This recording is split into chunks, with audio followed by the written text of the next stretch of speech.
Hello there, this is the news on NTAi International, reaching you live in Abuja. My name is Lami Ali and the sign language interpreter is Hannah Olenka. Let's see some of the top stories. As Nigeria joins other parts of the globe to celebrate World Tuberculosis Day, First Lady donates additional 1 billion naira to eliminate TB. UN Secretary General canvasses collectivism in mitigating global warming. Global resurgence of AIDS pandemic imminent in the face of dwindling funds.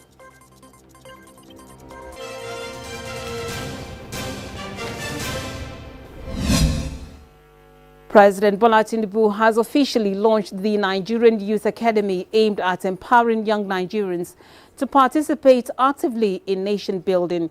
The academy is expected to compete at the global stage by ensuring their voices are heard in shaping the policies that impact their lives. State House correspondent Abdurrahman Jibrila brings us the details.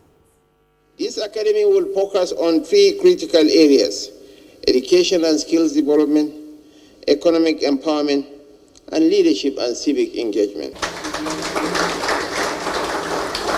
A dream come true for Nigerian youth, a promise kept by the president, and the event was complemented with a start-up package of 1 million naira to 6 beneficiaries, one from each geopolitical zone, aimed at empowering young Nigerians through vocational and innovative skills. Yet we must acknowledge the challenges that persist. Nigeria's human capital index ranking remains below its potential, with youth unemployment and learning poverty presenting critical barriers to progress. These statistics are just not numbers. They reflect lives disrupted, dreams deferred, and futures left uncertain. The Nigerian Youth Academy is our commitment to changing this narrative. NTAi speaks to the aspirations directly of over 60 million Nigerian youth. I think those between the age of 18 and say 35, within our borders and across the diaspora, who are hungry for knowledge, skills, and of course opportunity. Our goal with NTAi is that in 2 years, we would deliver at least a youth with 2 skills of over 5 million Nigerian youths that we can get. And our mantra again for this is 1 youth, 2 skills. On the 10th of March this year, the president inaugurated a committee for the National Youth Conference, a platform to address the diverse challenges and opportunities confronting young Nigerians, who constitute more than 60% of the population, all in creating a pathway for a brighter tomorrow. The government is also implementing several other youth-centric programs, including the 3 million Technical Talents Program, the Nigerian Education Loan Fund. In addition, the upcoming Renewed Hope Labor Employment and Empowerment Program, aimed at facilitating the creation of 2.5 million jobs, directly and indirectly. From the State House, Abdurrahman Jibrila, NTAi News. Nigeria's First Lady Oluremi Tinubu has taken her advocacy against tuberculosis to the grassroots, seeking to build a community-based coalition against the global epidemic. She led critical stakeholders to Sauka village, Abuja, for a community outreach as part of events marking this year's World Tuberculosis Day. State House correspondent NTAi reports that the First Lady also announced the donation of another 1 billion naira from Renewed Hope Initiative to fight TB in Nigeria. With one person said to die from tuberculosis every 7 minutes in Nigeria, making the country one of the top 8 with the highest burden of TB in the world. The statistics from the World Health Organization 2024 Global TB Report are far from cheering. As the global and national Stop TB champion, Nigeria's First Lady Oluremi Tinubu is conscious of these figures and worried by them enough to engage directly with members of Sauka Village, Abuja, on advocacy campaign. Reflecting on the theme of this year's celebration, Years We Can End TB, Commit, Invest and Deliver, she renewed her call for improved funding and stronger coalition to boost advocacy. Government has prioritized expanding TB testing and treatment centers across Nigeria, ensuring that TB treatment remains free and accessible to all. We need traditional and religious leaders, legislators, the youth, healthcare workers, private sector organizations, non-governmental organizations, and international partners to join forces in this fight. To further strengthen the fight, she promised to amplify the voices of TB survivors, fight against stigma, and ensure that marginalized groups have equal access to TB care. At this juncture, I would like to pledge an additional sum of 1 billion naira from the Renewed Hope Initiative towards the fight against tuberculosis in Nigeria. To our health workers, volunteers, community and religious leaders, your dedication is the backbone of this fight. I thank you. Your Excellency, you have helped us tremendously to communicate to Nigerians unambiguously that TB is not a death sentence.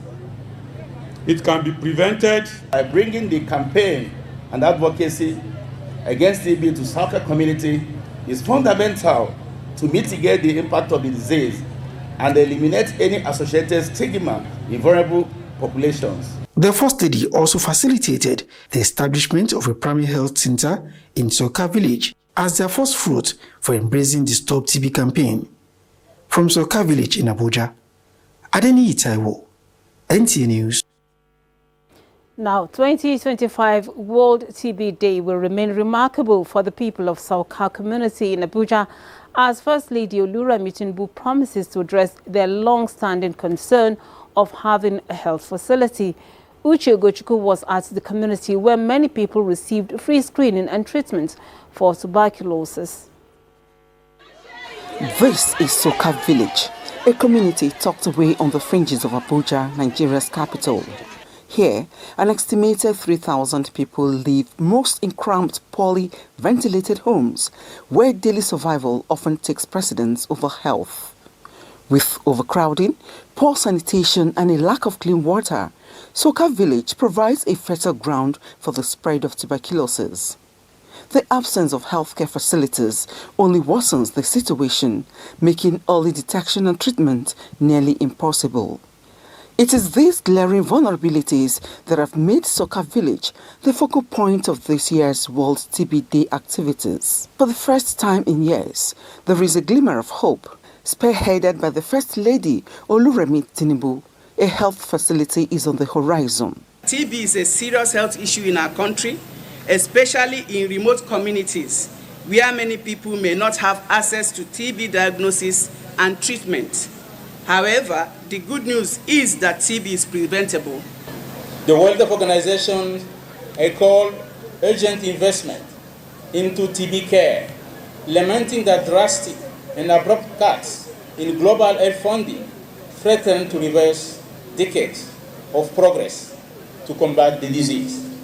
Also, a team of TB champions led by the Stop TB Partnership Nigeria is working tirelessly, offering free screening to residents. Among them is Monday Musa, who, like many in this community, having heard about the symptoms, risks and importance of early detection of TB, takes what could be a life-saving step. I have some symptoms that I heard about it, so that is the reason why I just come, so that they will be tested me and give me the drugs. It's me. I don't see person will be say it better cure am because the person take the treatment for good 6 months. I assure you that the traditional institution will collaborate with health personnel to pursue the compliance, to ensure compliance. The message will be carried out to all knocks and chronic in the FCT. We Fit Duam is not just a slogan here. It is a call to action that is already making impact. For the people of Soka, this is more than just an event. It marks the beginning of a healthier, more secure future. Uche Ogochukwu, NTAi News. Now, the Joint United Nations Program on HIV/AIDS, UNAIDS, says sudden halt to U.S. foreign aid funding has been devastating. It warned that without more funding, there will be an additional 6.3 million AIDS-related deaths in the next 4 years. Here again is Uche Ugochukwu with the details. The United States has historically been the world's largest donor of humanitarian assistance, but President Donald Trump has slashed international aid since returning to the White House 2 months ago. UNAIDS Executive Director Winnie Byanyima said in Geneva that it is reasonable for the United States to want to reduce AIDS funding over time, but the sudden withdrawal of life-saving support is having a devastating impact. U.S. cuts mean that today 27 countries in Africa and Asia are experiencing shortages of staff, disruptions of diagnostics, treatment, and surveillance systems are collapsing. She pointed out that at the last count in 2023, some 600,000 AIDS-related deaths were registered globally.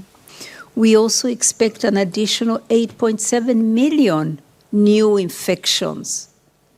At the last count, there were 1.3 million new infections globally, 2023. You're talking of losing the gains that we have made over the last 25 years. Looking further ahead than the next 4 years, Byanyima said if aid funding is not restored in the longer term, there would be a resurgence of AIDS pandemic and resurging globally. Not just in the countries where now it has become concentrated in low-income countries of Africa, but also growing amongst what is called key populations in Eastern Europe and in Latin America. Uche Ugochukwu, NTAi News. The United Nations on Monday warned that South Sudan is grappling with its worst cholera outbreak in 2 decades, saying almost 700 deaths were reported in a 6-month period. Reports said that the nation, despite its major oil deposits, has been plagued by insecurity since declaring independence in 2011. UNICEF said that 40,000 cholera cases were reported from the end of September to March 18th, including 694 deaths countrywide, its worst outbreak in 20 years. The agency said South Sudan and Angola face the most severe of several outbreaks across eastern and southern Africa. Angola reported over 7,500 cases, including 294 deaths from January 7th to March 18th. UNICEF said it warns that high risks for further escalation is there. Doctors Without Borders also warned that the cholera was spreading rapidly as people in South Sudan fled for safety. The medical charity has treated 400 cholera patients in the country alone in Upper Nile State, warning the disease has spread to neighboring Jonglei State, where MSF runs a 100-bed treatment unit. With cholera spreading rapidly and violence ongoing, the need for medical care in Upper Nile State is more critical than ever, said Zakaria Mwatia, MSF head of mission in South Sudan. Earlier this month, the UN Office for the Coordination of Humanitarian Affairs, OCHA, in South Sudan said 50,000 people had been displaced since February as violence fled in northeastern Upper Nile states. Parts of the country have lately seen fresh waves of violence, with clashes between forces allied to President Salva Kiir and his long-time rival, First Vice President Riek Machar, displacing tens of thousands. Rather than making the French and Europeans bear the cost of supporting Ukraine and rearming people, let us first make the Russians pay by using their own assets, says former French Prime Minister and President of the Renaissance, Gabriel Attal, at the opening of a summit in Paris. Here is Uche Ugochukwu with the details. The Summit for Democracy and Freedoms, bringing together 60 centrist European leaders, was held Monday in Paris at the instance of former Prime Minister Gabriel Attal. Attal, Secretary General of the French Renaissance Party and the President of the Renew Group in the European Parliament, Valérie Haye, brought together representatives from 21 countries. Among those present were President of the Alliance of Liberals and Democrats in Europe, Secretary General of the European Democratic Party, former Bulgarian Prime Minister, former Belgian Prime Minister, and President of the Polish Parliament. French Prime Minister François Bayrou, President of the Centrist Modern Party and the European Democratic Party, opened the talks with a video message from his hometown of Pau. Gabriel Attal declared at a press conference that the summit is a giant step towards a true alliance of liberal democracies and, above all, of the parties that defend them. Of course, we are in the front of this fight. So it's very natural that we meet and we try to unite even more in a situation like this. It's Russian money, and we should use also the Russian money to stop the Russian aggression. He said, faced with the reactionary steamroller that is today challenging our values, we must achieve something difficult, unprecedented even for many liberal democracies, assert our own power and write our own destiny without depending on others. He explained that at a time like this, government action alone is not enough. Those of political parties and political groups are also essential. Uche Ugochukwu, NTAi News. You're watching news at 7 on NTAi International. Time to bring you some messages. Do say. You're welcome back. Global concerns about the effects of climate change persist despite ongoing efforts to mitigate global warming. This issue dominated discussions as the world observed World Meteorological Day in 2025. Musa Baba Aliu reports. Predictions about global warming and climate change are becoming a reality. The climate is warming, and desert encroachment and flooding continue to devastate communities. We are seeing more frequent and intense heat waves, more devastating storms and floods, more rapidly intensifying tropical cyclones. This is why the theme for World Meteorological Day 2025 is Closing the Early Warning Gap Together. This gap refers to the lack of effective, accessible, and timely information and preparedness measures needed to protect the vulnerable population from climate-related hazards.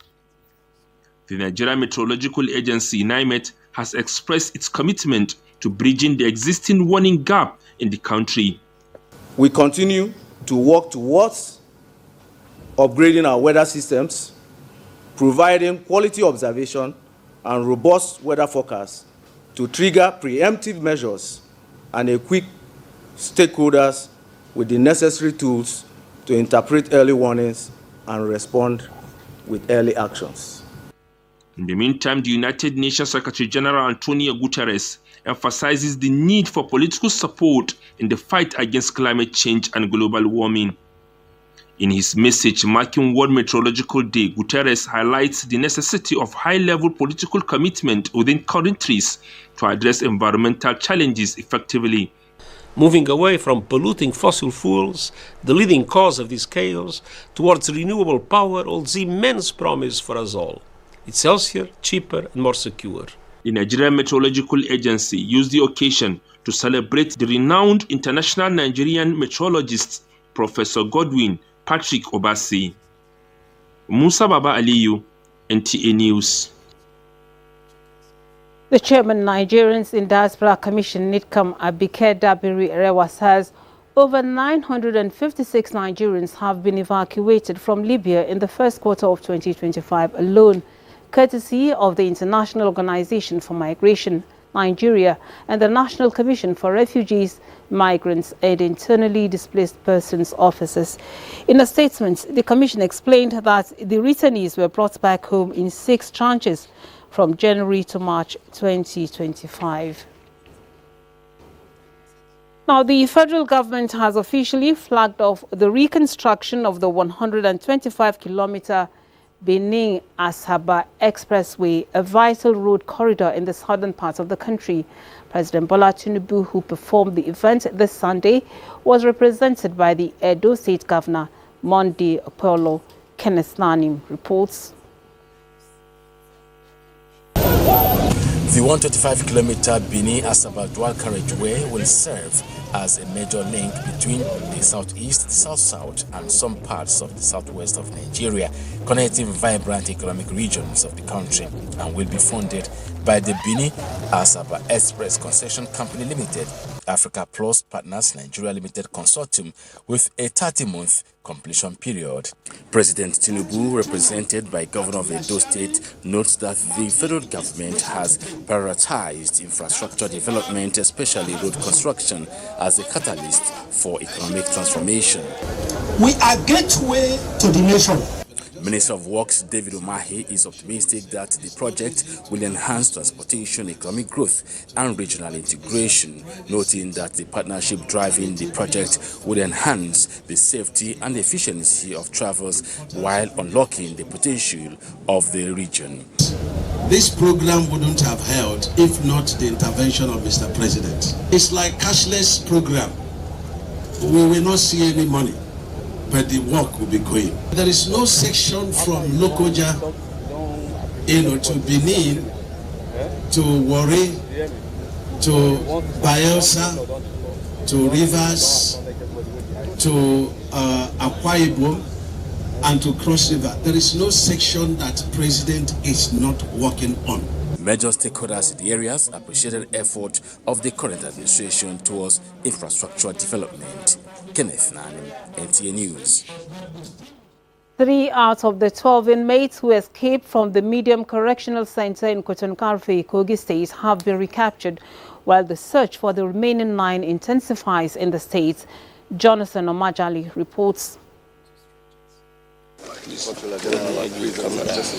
The Kotonkarfe Medium Correctional Facility housed 243 inmates until the early hours of Monday, when 12 inmates escaped after killing the security guard on duty. When personnel court happened, after they manipulated the key, they tied 2 of my personnel who were on duty up, strangled 1, and then made good their escape routes. The incident has raised growing concerns, serving as a grim reminder of previous jailbreaks at the facility. 3 of them have been recaptured, remaining 9, and they will also be recaptured because the search party, they are in town. All the exits have been cordoned off, and we are having very good synergy with all the security agencies to make sure that these inmates that escaped are recaptured. Apart from getting to the root of it, they must recover every other. The remaining 9 must come back to custody immediately.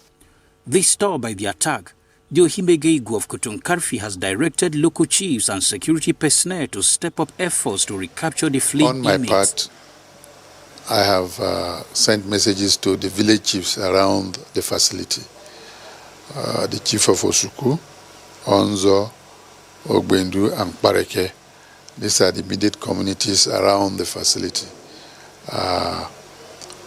To alert them of what has happened and for them to be vigilant of any strange movement, so that if they see any of such, they report immediately, so that such escapees can be apprehended.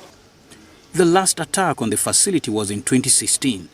Jonathan Omajali, NTAi News.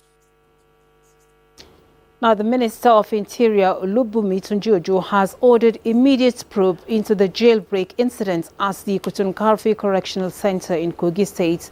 The minister describes the incident as unfortunate and vows to ensure all fleeing inmates are captured.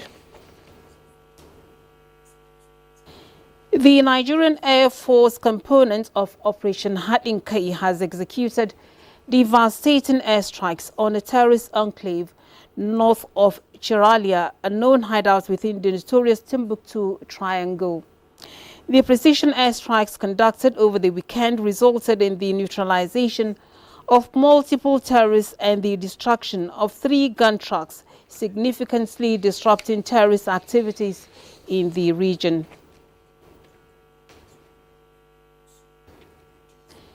Tuesday's weather prospect is next.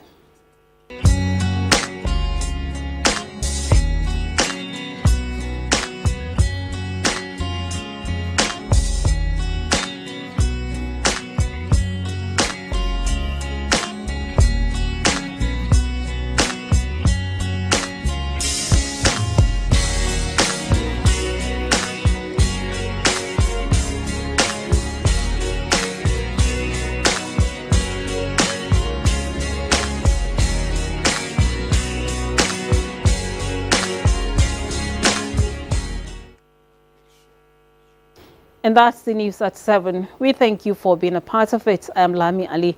Hannah Olainka was the sign language interpreter. Do have a good evening.